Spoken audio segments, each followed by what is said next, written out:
ಮಹಾಲಕ್ಷ್ಮಿಯನ್ನು ಪೂಜಿಸಲು ಆರಾಧಿಸಲು ಶ್ರೇಷ್ಠವಾದ ಮಾಸ ಅಂದರೆ ಅದು ಆಷಾಢ ಮಾಸ.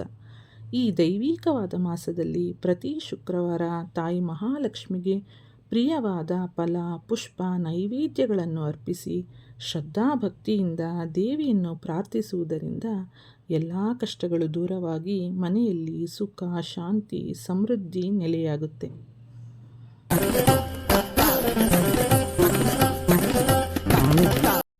ಹಾಯ್, ಎಲ್ಲರಿಗೂ ನಮಸ್ಕಾರ. Welcome back to my channel. ಇವತ್ತಿನ ರೆಸಿಪಿ ತಾಯಿ ಮಹಾಲಕ್ಷ್ಮಿಗೆ ಪ್ರಿಯವಾದ ಗೋಧಿಯಿಂದ ಮಾಡಿದ ನೈವೇದ್ಯ. ಈ ನೈವೇದ್ಯವನ್ನು ಮಾಡಲು ಬೇಕಾಗಿರೋ ಸಾಮಗ್ರಿಗಳು: ಗೋಧಿ ಹಿಟ್ಟು, ಬೆಲ್ಲ, ಗೋಡಂಬಿ, ತುಪ್ಪ ಮತ್ತು ಏಲಕ್ಕಿ. ಮೊದಲಿಗೆ ಒಂದು ಪ್ಯಾನ್ ಇಟ್ಟು 1 ಬಟ್ಲಷ್ಟು ಗೋಧಿ ಹಿಟ್ಟನ್ನು ಹಾಕೋಬೇಕು.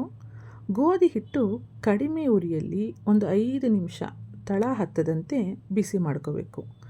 ಗೋಧಿ ಹಿಟ್ಟು ಕೆಂಪಾಗಬಾರ್ದು, ಸ್ವಲ್ಪ ಬಣ್ಣ ಬದಲಾಗ್ತಿದ್ದಂಗೆ ಇದನ್ನು ತೆಗೆದು ಪಕ್ಕಕ್ಕಿಟ್ಕೊಳ್ಳಿ. ನೋಡಿ, ಗೋಧಿ ಹಿಟ್ಟು ರೆಡಿಯಾಗಿದೆ. ಈಗ ನಾನು ಇದನ್ನು ತೆಗೆದು ಪಕ್ಕಕ್ಕಿಟ್ಕೋತಾ ಇದ್ದೀನಿ. ನೆಕ್ಸ್ಟು ಒಂದು ಚಿಕ್ಕ ಪ್ಯಾನನ್ನು ಇಟ್ಟು ಈ ಪ್ಯಾನ್ಗೆ ಒಂದು 4-5 ಸ್ಪೂನ್ ತುಪ್ಪವನ್ನು ಹಾಕೋತಾ ಇದ್ದೀನಿ. ತುಪ್ಪ ಸ್ವಲ್ಪ ಬಿಸಿ ಆಗ್ತಿದ್ದಂಗೆ ಚೂರು ಮಾಡಿಟ್ಕೊಂಡಿರೋ ಗೋಡಂಬಿಗಳನ್ನ ಇಲ್ಲಿ ಸೇರಿಸ್ಕೊತಾ ಇದ್ದೀನಿ. ಗೋಡಂಬಿ ಜೊತೆಗೆ ದ್ರಾಕ್ಷಿ ಕೂಡ ಸೇರಿಸ್ಕೋಬೋದು, ಆದರೆ ನಾನಿಲ್ಲಿ ದ್ರಾಕ್ಷಿನ ತಗೊಂಡಿಲ್ಲ, ಬರೀ ಗೋಡಂಬಿಯನ್ನು ಮಾತ್ರ ಫ್ರೈ ಮಾಡ್ಕೋತಾ ಇದ್ದೀನಿ. ನೋಡಿ, ಈಗ ಇದು ಕೆಂಪಾಗಿದೆ. ಇದನ್ನು ತೆಗೆದು ಪಕ್ಕದಲ್ಲಿ ಇಟ್ಕೊಳ್ಳೋಣ. ನೋಡಿ, ನಾನಿಲ್ಲಿ ಗೋಧಿ ಹಿಟ್ಟು ತೊಗೊಂಡಿದ್ನಲ್ಲ, ಅದೇ ಬಟ್ಲಲ್ಲಿ 3/4 ಬಟ್ಲಷ್ಟು ಬೆಲ್ಲವನ್ನು ತೊಗೊಂಡಿದ್ದೀನಿ. ಈಗ ಈ ಬೆಲ್ಲಕ್ಕೆ ಸ್ವಲ್ಪ ನೀರು ಹಾಕಿ ಕರಗಕ್ಕಿಟ್ಟಿದ್ದೀನಿ. ಸ್ವಲ್ಪ ಬೆಲ್ಲ ಕರಗ್ತಿದ್ದಂಗೆ ನಾವು ಇದನ್ನು ತೆಗೆದುಬಿಡ್ಬೋದು, ತುಂಬ ಪಾಕ ಆಗೋ ಅವಶ್ಯಕತೆ ಇಲ್ಲ. ನೋಡಿ, ಬೆಲ್ಲ ಕರಗಿದೆ. ಈಗ ಗ್ಯಾಸ್ನ ಆಫ್ ಮಾಡೋಣ. ನೆಕ್ಸ್ಟು ನಾವು ಹುರಿದಿಟ್ಕೊಂಡಿರುವಂಥ ಗೋಧಿ ಹಿಟ್ಟಿಗೆ 2 ಸ್ಪೂನ್ ಏಲಕ್ಕಿ ಪುಡಿಯನ್ನು ನಾನಿಲ್ಲಿ ಸೇರಿಸ್ಕೊತಾ ಇದ್ದೀನಿ. ಏಲಕ್ಕಿ ಪುಡಿ ಸೇರಿಸಾದ್ಮೇಲೆ ನಾವು ಮೊದಲೇ ಹುರಿದಿಟ್ಕೊಂಡಿದ್ವಲ್ಲ ಗೋಡಂಬಿ ಮತ್ತು ತುಪ್ಪ, ಅದನ್ನು ಇದಕ್ಕೆ ಸೇರಿಸ್ಕೋಬೇಕು. ತುಪ್ಪ ಮತ್ತು ಗೋಡಂಬಿನ ಸೇರಿಸ್ಕೊಂಡ್ಮೇಲೆ ನೀಟಾಗಿ ಇದನ್ನು ಮಿಕ್ಸ್ ಮಾಡ್ಕೋಬೇಕು. ನೋಡಿ, ಇಲ್ಲಿ ಗ್ಯಾಸ್ ಆಫ್ ಆಗಿದೆ. ನಾವು ಮಿಕ್ಸ್ ಮಾಡ್ಕೋತಾ ಇದ್ದೀವಿ ಅಷ್ಟೇ. ತುಂಬ ಹೊತ್ತು ಒಲೆ ಮುಂದೆ ನಿಂತ್ಕೊಳ್ಳೋ ಅವಶ್ಯಕತೆ ಇಲ್ಲ. ತುಂಬ ಕಡಿಮೆ ಸಮಯದಲ್ಲೇ ಈ ನೈವೇದ್ಯವನ್ನು ನಾವು ಮಾಡಿಬಿಡಬಹುದು. ಬನ್ನಿ, ಈ ಮಿಶ್ರಣಕ್ಕೆ ನಾವೀಗ ಕರಗಿಸಿ ಶೋಧಿಸಿ ಇಟ್ಕೊಂಡಿರೋವಂಥ ಬೆಲ್ಲವನ್ನು ಸೇರಿಸ್ಕೊಳ್ಳೋಣ. ನಿಧಾನವಾಗಿ ಸ್ವಲ್ಪ ಸ್ವಲ್ಪನೇ ಬೆಲ್ಲದ ಪಾಕವನ್ನು ಇದಕ್ಕೆ ಸೇರಿಸ್ಕೊಂಡು ಮಿಕ್ಸ್ ಮಾಡ್ಕೊತಾ ಬನ್ನಿ. ಹಬ್ಬ ಮತ್ತು ವಿಶೇಷ ದಿನಗಳಲ್ಲಿ ನಾವು ಎಷ್ಟೇ ತಯಾರಿ ಮಾಡಿಕೊಂಡ್ರೂ ನಮಗೆ ಸಮಯ ಸಾಕಾಗೋದೇ ಇಲ್ಲ. ಎಲ್ಲ ತಯಾರಿಗಳನ್ನು ಮಾಡೋದ್ರ ಜೊತೆಗೆ ನೈವೇದ್ಯನೂ ಕೂಡ ಮಾಡಬೇಕಾಗುತ್ತೆ.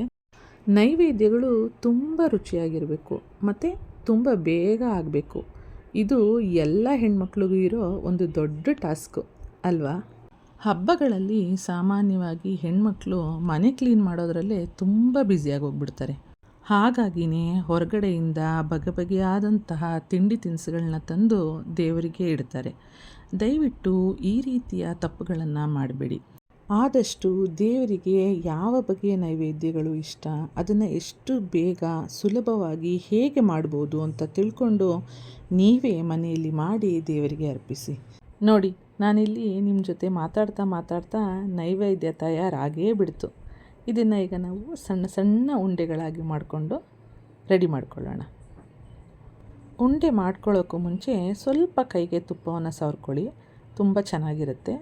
ಮತ್ತು ನಾವಿಲ್ಲಿ ಮೊದಲೇ ಹುರಿದಿಟ್ಕೊಂಡಿರೋ ಗೋಡಂಬಿ ಚೂರುಗಳನ್ನ ಒಂದೊಂದನ್ನೇ ಇದ್ರ ಮೇಲೆ ಇಟ್ಟಿದ್ದೀನಿ. ನೋಡಿ ಎಷ್ಟು ಚೆನ್ನಾಗಿ ಕಾಣ್ತಿದೆ ಅಂತ. ನೋಡೋಕ್ಕಷ್ಟೇ ಅಲ್ಲ, ಇದು ತಿನ್ನೋಕ್ಕೂ ಕೂಡ ತುಂಬಾ ಚೆನ್ನಾಗಿರುತ್ತೆ. ನೀವು ಇದನ್ನು 2-3 ದಿನ ಇಟ್ಕೊಂಡು ಕೂಡ ತಿನ್ಬೋದು. ನೋಡಿದ್ರಲ್ಲ ಫ್ರೆಂಡ್ಸ್, ಈ ರುಚಿಯಾದಂತಹ ನೈವೇದ್ಯವನ್ನು ಎಷ್ಟು ಸುಲಭವಾಗಿ ಎಷ್ಟು ಕಡಿಮೆ ಸಮಯದಲ್ಲಿ ಹೇಗೆ ಮಾಡ್ಬೋದು ಅಂತ. ನೀವು ಕೂಡ ಖಂಡಿತ ಮನೆಯಲ್ಲಿ ಇದನ್ನು ಒಮ್ಮೆ ಟ್ರೈ ಮಾಡಿ.